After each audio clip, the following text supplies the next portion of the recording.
नमस्कार प्रेक्षकांनो, घरोघरी मातीच्या चुली या मालिकेच्या येणाऱ्या भागामध्ये जबरदस्त असा ट्विस्ट येणार आहे।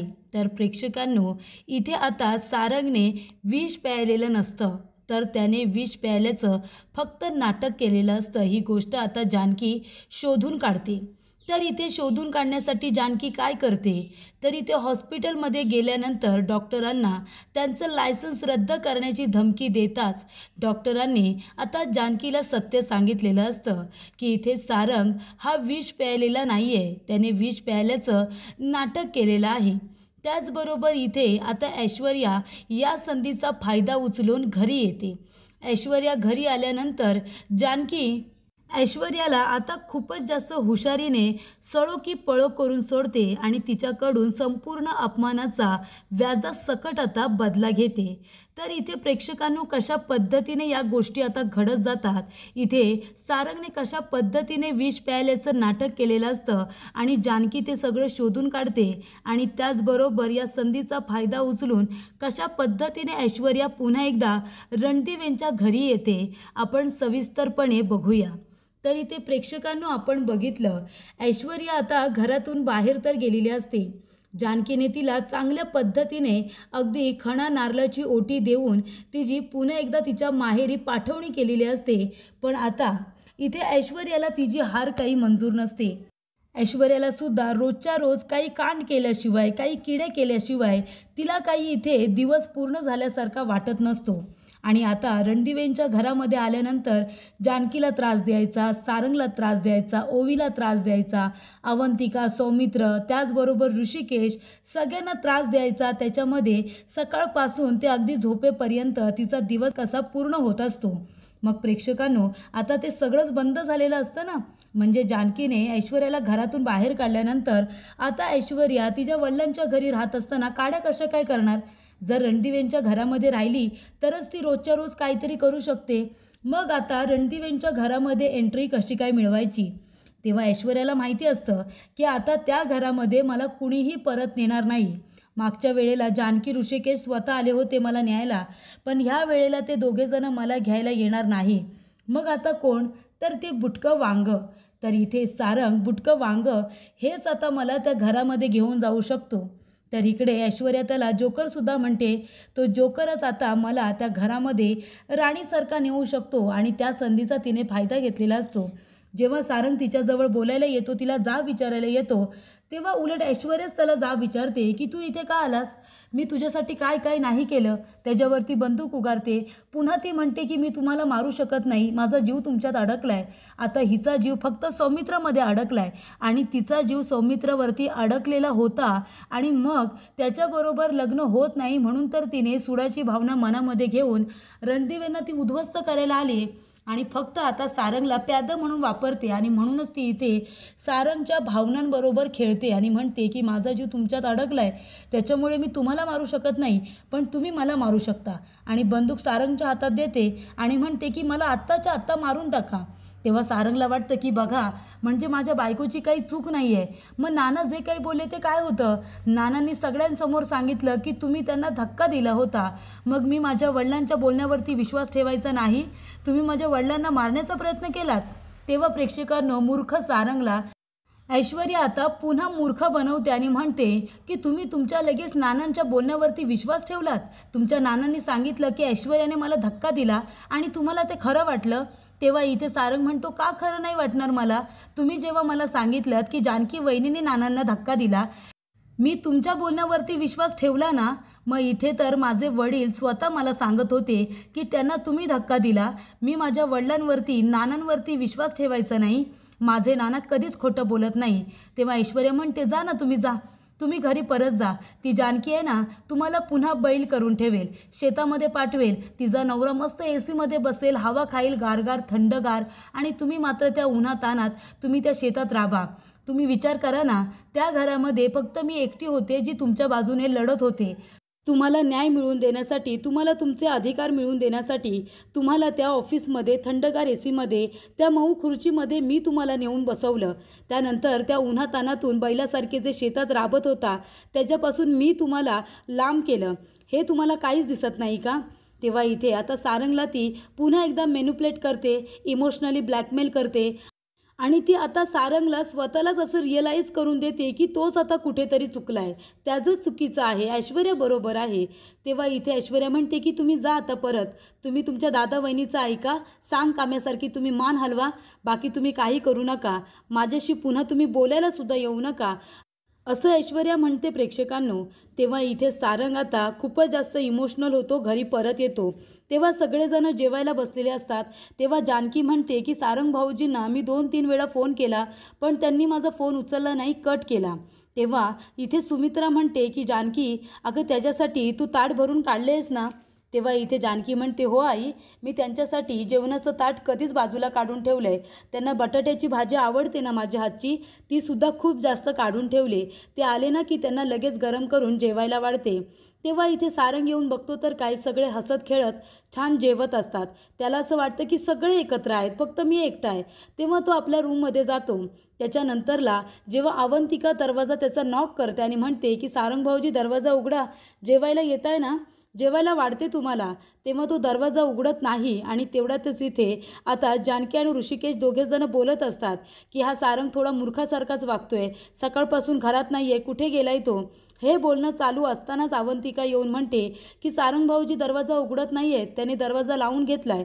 तेव्हा इथे आता सौमित्रा आणि ऋषिकेश दोघेजण दरवाजा तोडतात आणि आतमध्ये येऊन बघतात तर काय, तर सारंग इथे विष प्यायलेला असतो असं तो भासवतो, पण तो विष प्यायलेला नसतो. त्यानंतर इथे प्रेक्षकांनो आता सगळेजण घाबरतात. इथे आता सुमित्राला तर चक्कर येते. तेव्हा इथे ऋषिकेश म्हणतो की सौमित्र चल गाडी काढ, त्याला लवकरात लवकर हॉस्पिटलला घेऊन जावं लागेल. तेव्हा इथे सौमित्र गाडी काढायला जातो. ऋषिकेश त्याला आता उचलतो आणि दोघेजण मिळून त्याला हॉस्पिटलला सुद्धा घेऊन जातात. हॉस्पिटलला गेल्यानंतर त्याची ट्रीटमेंट सुरू होते. तर प्रेक्षकांनो एक गोष्ट लक्षात घ्या, इथे आता सारंगला हे विष प्यायला कुणी लावलं, ही सगळी तयारी कशी घडली होती, तर हा प्लॅन ऐश्वर्याचा होता. कारण ज्या वेळेला इथे सारंग घरी येतो त्यावेळेला तो पुन्हा एकदा ऐश्वर्याला फोन करतो बोलण्यासाठी. तो म्हणतो की तुम्ही जर मला असं बोलत असाल तर मी आता जगणार नाही आहे, मी तुमच्याशिवाय नाही राहू शकत. तेव्हा इकडे आता मी स्वतःला संपवतो. तेव्हा इथे ऐश्वर्या म्हणते की स्वतःला संपवायची गरज नाही आहे, त्यापेक्षा मी काय सांगते ना ते लक्षात घ्या. तेव्हा इथे ऐश्वर्या आता खिडकीतून त्यांच्या रूममध्ये येते. ती आता हळूहळू लपून छपून त्या रूममध्ये येते आणि ती सारंगला एक वेगळंच औषध देते. ते मरायचं वगैरे विष नसतं, ते साधं औषध देते आणि ती म्हणते की फक्त मरायचं ॲक्टिंग करायची आहे, विष प्यायल्यासारखी ॲक्टिंग करायची आहे. आणि दरवाजाचे स्क्रूसुद्धा आता तिने सांगितलेले असतात की सेल करून ठेवा, म्हणजे जो कुणी येईल तुम्हाला इथे वाचवायला दरवाजा तोडून, तेव्हा दरवाजा सहजरित्या तुटला पाहिजे. अशा रीतीने इथे स्क्रूड्रायव्हरने चांगला दरवाजासुद्धा लूज करून ठेवलेला असतो. त्यानंतर डॉक्टरलासुद्धा ऐश्वर्याने मॅनेज केलेलं असतं आणि हे सगळं नाटक ऐश्वर्याने सारंगला करायला सांगितलेलं असतं प्रेक्षकांनो. तर इथे ज्या वेळेला आता ऐश्वर्याला घरातून बाहेर काढतात त्याच वेळेला बरोबर आता आजीसुद्धा येते. तर इथे आजी लगेच येण्याचं कारण म्हणजे असं, ऐश्वर्याला माहिती असतं की आता रणदिवे माझ्यावरती चिडलेत, रणदिवे काही मला घरात घेणार नाही, त्या घरामध्ये जर कुणी माझ्या बाजूने असेल तर सारंग आणि त्याचबरोबर आजी. पण आता मी तिथे नाही आहे म्हटल्यानंतर सगळेजण मिळून आता सारंगला मॅनिप्युलेट करतील. सारंग आहे हलक्या कानाचा. ऐश्वर्याला बरोबर माहिती असतं की सारंगला जे आपण सांगतो त्याच्यावरती बरोबर विश्वास ठेवतो. तेव्हा सारंगसुद्धा त्यांच्या बोलण्यात आला तर तो मला घ्यायला येणार नाही. तेव्हा ते आजीला फोन करते आणि घडलेला सगळा प्रकार ती सांगते आणि आजीला म्हणते की तुम्ही लवकरात लवकर घरी या आणि सारंगला सांगा की मी त्याच्यासाठी काय काय केलं आहे. सारंगसाठी त्या घरामध्ये जर त्यांच्या बाजूने कुणी बोलणारं असेल तर मी आहे. म्हणून तर इथे आता आजी जे काही बोललेली असते सारंगला की या घरामध्ये जानकी आणि ऋषिकेश यांची सत्ता आहे, नाण्याची दुसरी बाजू बघ, नानांनी जानकीचं नाव आधी घेतलं होतं, नंतर का घेतलं नाही, कारण घर ऋषिकेशच्या नावावर आहे, कंपनी जानकीच्या नावावरती आहे, त्याच्यामुळे आता घरावरती त्यांची सत्ता आहे. म्हणून त्यांच्या हाताखाली राहायचं असेल तर त्यांच्या बाजूने बोलायला हवं. हे सगळं नाटक आता ती इथे सारंग समोर करते आणि सारंगला सांगते की तू जा ऐश्वर्याजवळ बोल आणि तिला परत घरी घेऊन ये. तू तुझ्या बायकोच्या पाठीशी खंबीरपणे उभं राहायला हवं होतंस. अरे तिच्या बाजूने कोण बोलणार, तिला या घरातून बाहेर काढलं आणि तू बघत बसलास, त्या जानकीच्या बोलण्यावरती पुन्हा तू विश्वास ठेवलास. अरे तुझी बायको म्हणजे तुला या घरामध्ये तीच न्याय मिळवून देईल, तीच तुला तुझा हक्क अधिकार मिळवून देईल. त्यामुळे इथे प्रेक्षकांनो हे सगळं ऐश्वर्याने आजीला बोलायला सांगितलेलं असतं, जेणेकरून सारंगच्या मनामध्ये ऐश्वर्याबद्दलचा जो काही राग होता तो बाजूला व्हायला हवा आणि त्याच्यानंतर घरामध्ये प्रत्येकाबद्दलचं जे काही त्याचं आधीचं मत होतं, ज्या वेळेला ऐश्वर्याने त्याच्या मनामध्ये सगळ्यांबद्दल ज्या पद्धतीने गैरसमज पसरवला होता, तो गैरसमज त्याच्या मनामध्ये कायम टिकून राहिला पाहिजे. म्हणून ऐश्वर्या आजीला आधी बोलावते. आजी येते, बरोबर सारंगचे कान भरते.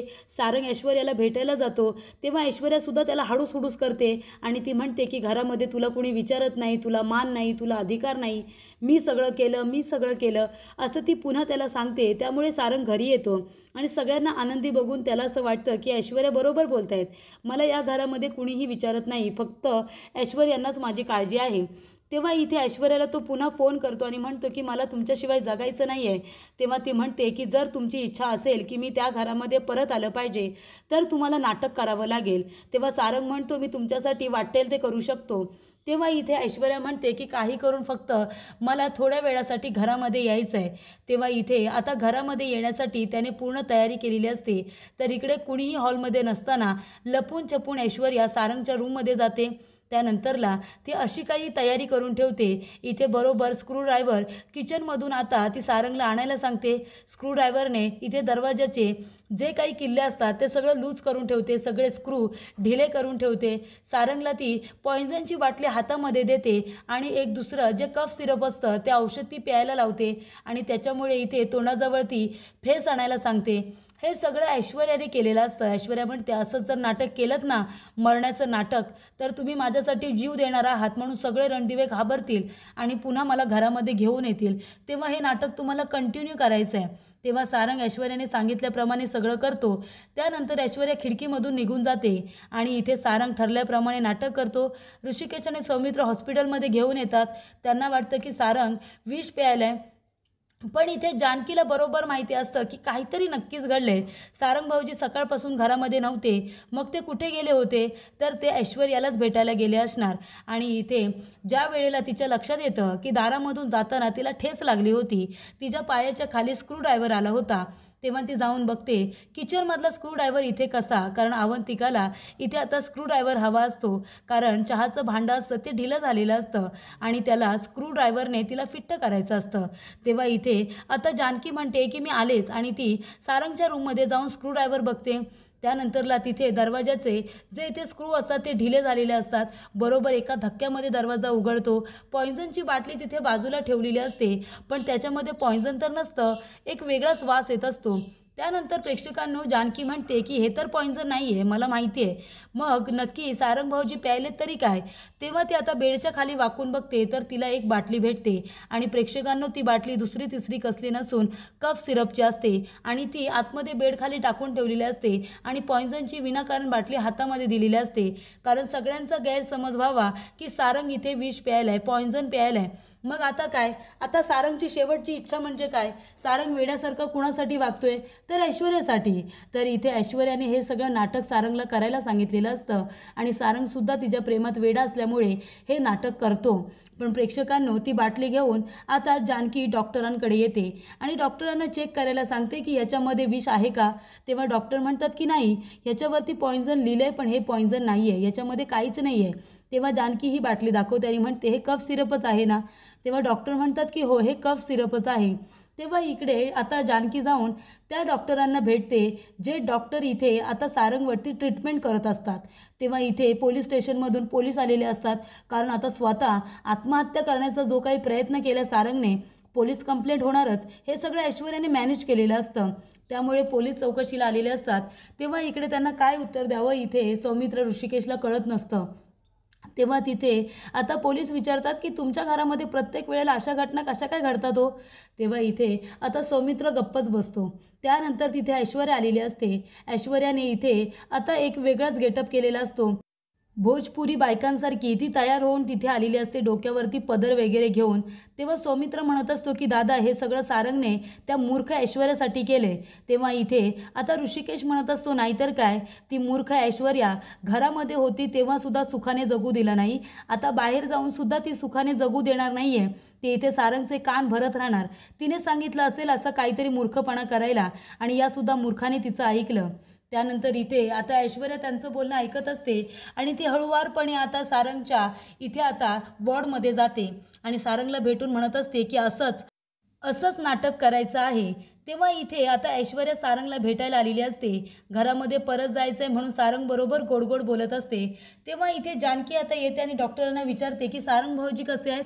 तेव्हा इथे सौमित्र ऋषिकेश म्हणतात की डॉक्टरांनी सांगितले जर सारंग शुद्धीवरती नाही आला, पोटातलं सगळं विष नाही निघालं तर त्याची इथे कंडिशन क्रिटिकल होऊ शकते।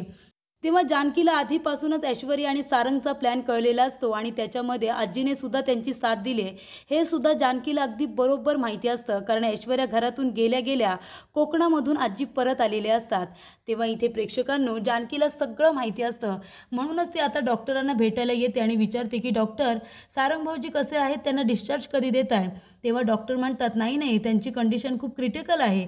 तेव्हा इथे आता जानकी म्हणते हो का, पण त्यांनी विष प्यायलेलं नाहीच आहे, मग त्यांची कंडिशन क्रिटिकल कशी काय झाली। तेव्हा डॉक्टर म्हणतात नाही हो, ते पॉइझन प्यायले होते। तेव्हा इथे जानकी म्हणते अच्छा, म्हणजे कफ सिरपने सुद्धा आता माणूस मरतो का। तेव्हा इथे डॉक्टर म्हणतात म्हणजे जानकी म्हणते डॉक्टर तुम्हाला लायसन्स तुमचं हवं आहे की नको। इथे सारंग भाऊजी विष प्यायलेले नाही आहेत मला माहिती आहे, तुम्ही डॉक्टर आहात ना, तुम्हाला हे कळलं नाही की तुम्ही सुद्धा त्या ऐश्वर्याच्या प्लॅनमध्ये सहभाग घेतला आहे। तेव्हा इथे डॉक्टर म्हणतात हे बघा, त्यांनी मला जबरदस्ती हे नाटक करायला सांगितलं होतं। तेव्हा इथे जानकी म्हणते तुम्हाला लायसन्स हवं आहे की नाही ते आधी सांगा। तेव्हा इकडे आता पोलीससुद्धा असतात, तर इकडे आता डॉक्टरांनी सांगितलेलं असतं की ते कफ सिरप प्यायले होते, त्याची फक्त डेट ही एक्सपायर झाली होती म्हणून त्यांना हा त्रास झाला, ते काही विष वगैरे प्यायले नव्हते। तेव्हा आता पोलिसांना सुद्धा माहिती मिळालेली असते की कफ सिरपमुळे हे सगळं झालेलं आहे, जास्तीचा डोस घेतल्यामुळे त्यांना चक्कर आली असेल। तेव्हा इथे आता ऋषिकेश आणि सौमित्र म्हणतो की याला कफ सिरप प्यायची काय गरज होती। डॉक्टर म्हणतात की आता ते ठीक आहेत, तुम्ही त्यांना उद्यापर्यंत घेऊन जाऊ शकता, नाहीतर आज संध्याकाळीच मी त्यांना डिस्चार्ज देतो। तेव्हा जानकी म्हणते की ऋषिकेश सौमित्र भाऊजी तुम्ही इथे सारंग भाऊजींना कळू देऊ नका की आपल्याला कळलंय की ते कफ सिरप प्यायले होते, आपण असंच नाटक करूया ती खरोखर ते पॉइझनच प्यायले होते। मला सुद्धा आता त्यांचं नाटक त्यांच्यावरतीच उलटं फिरवायचं आहे। त्यानंतर इथे आता सुमित्रा म्हणत असते सारंग तू असं का केलंस, तर इथे सारंग घरी आलेला असतो। त्यानंतर सारंग म्हणतो की आई मला मान्य आहे की ऐश्वर्याचं चुकलं, पण ऐश्वर्याला लवकरात लवकर घरी घेऊन या, नाहीतर आता माझा जीव वाचलाय पण मी पुन्हा माझ्या जीवाचं काहीतरी बरं वाईट करेन। तेव्हा तुम्ही आता सगळा राग रुसवा सोडा आणि ऐश्वर्याला या घरामध्ये परत बोलवा। तेव्हा इथे सगळेजण घाबरतात, सुमित्रा नाना सगळेजण घाबरतात, त्यांना सारंगचा रागसुद्धा येत असतो। पण इथे जानकी म्हणते की आई जर ऐश्वर्या बाहेर राहिली ना तरीसुद्धा ती इथे सारंग भाऊजींच्या कानामध्ये काही ना काहीतरी वाईट साईड भरणार, त्यांना ती भडकवणार। तुम्ही बघितलं ना, ती घराच्या बाहेर आहे तरीसुद्धा सारंग भाऊजींनी स्वतःला संपवण्याचा निर्णय घेतला, त्याच्यामुळे बाहेर राहून ती घरामध्ये काड्या करण्यापेक्षा तिला घरामध्येच परत येऊ दे, म्हणजे तिला तिच्या भाषेमध्ये आपल्याला निदान उत्तर तरी देता येईल आणि सारंग भाऊजी पुन्हा असा मूर्खपणासुद्धा करणार नाही। तेव्हा इथे सुमित्रा म्हणते की ठीक आहे ऐश्वर्याला येऊ दे परत। तेव्हा ऐश्वर्या आता परत आलेली असते, पण ती मोठ्या तोऱ्यातच आलेली असते, पण घरातले कुणीच तिच्याजवळ नीट बोलत नाही। त्यानंतर इथे प्रेक्षकांनो ऐश्वर्या आता रूममध्ये जाते आणि इथे सारंग बरोबर बोलत असते, ती म्हणत असते की असंच नाटक करायचं आजारपणाचं, कळलं ना। तेव्हा इथे आता दरवाजा नॉक होतो, तेव्हा ऐश्वर्या सारंगला घाईघाईमध्ये झोपायला सांगते, त्याच्या अंगावरती आता देते आणि म्हणते की झोपा, नाटक करायचं आहे की तुम्हाला बरं वाटत नाही आहे। तेव्हा इथे जानकी तिच्यासाठी चहा घेऊन येते। तेव्हा ऐश्वर्या म्हणते काय मग जानकी, शेवटीला आलेस ना मी घरामध्ये परत। तेव्हा जानकी म्हणते हो ग आलीस घरामध्ये परत आलीस।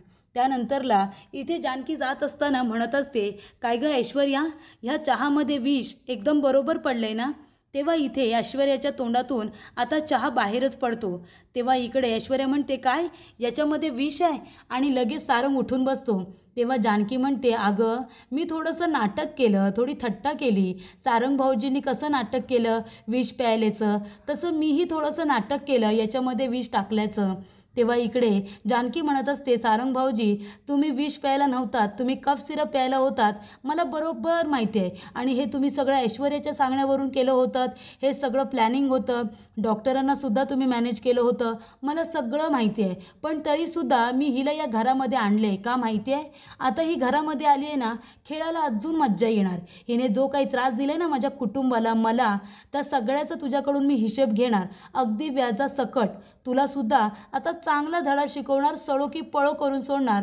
असं जानकी आता ऐश्वर्याला म्हणते, तू या घरामध्ये येऊन आम्हाला त्रास द्यायचं ठरवलेस ना, पण आता तुझीच कशी वाट लावते ते बघच तू. असं जानकी सारंगच्या समोरच आता ऐश्वर्याला म्हणते आणि चांगली धमकीच दे.